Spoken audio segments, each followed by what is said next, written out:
बच्चों, एक बार एक ऐसा राज्य था जहां सब कुछ उल्टा पुल्टा चलता था।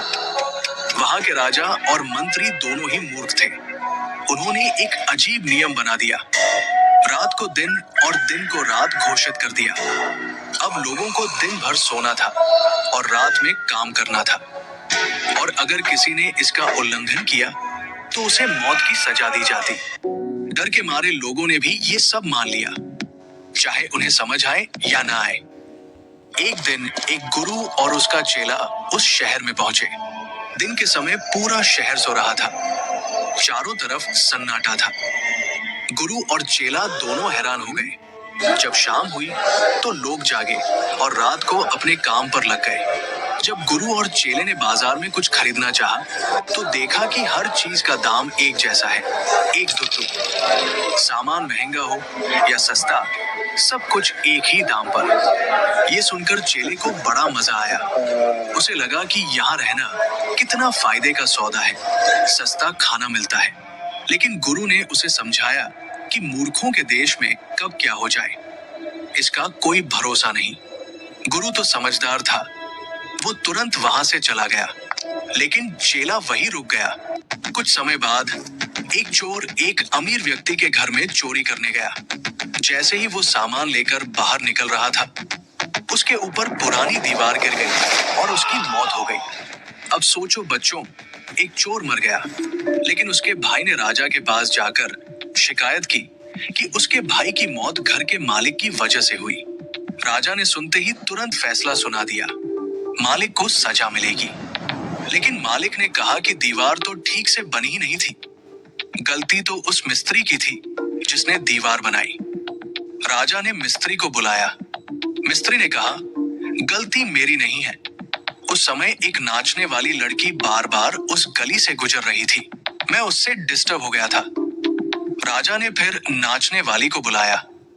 उसने कहा, मेरी गलती नहीं, मुझे तो सोने के गहने बनवाने थे, लेकिन सुनार ने देर कर दी, इसलिए मुझे बार बार उस गली से गुजरना पड़ा। अब राजा ने सुनार को बुलाया।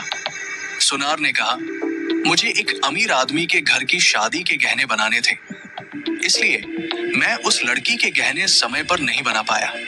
और जब पूछा गया कि वो अमीर आदमी कौन था, तो पता चला कि वही पहला आदमी जिसके घर में चोरी हुई थी, वही। अब राजा ने फैसला किया कि उसी आदमी को सजा मिलेगी। उसके लिए एक फांसी का स्टेक बनवाया गया। लेकिन दिक्कत ये हुई कि वो आदमी इतना पतला था कि स्टेक उसके लिए फिट नहीं था। अब राजा ने कहा कि कोई ऐसा व्यक्ति लाओ जो स्टेक के लायक हो। पूरा शहर छाना गया और पता चला कि गुरु का चेला अब बहुत मोटा हो गया था।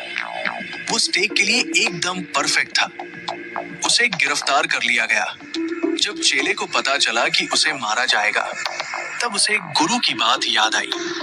उसने मन ही मन गुरु को पुकारा। गुरु ने अपनी सिद्धि से सब देख लिया और तुरंत आ गया। फिर उसने एक प्लान बनाया।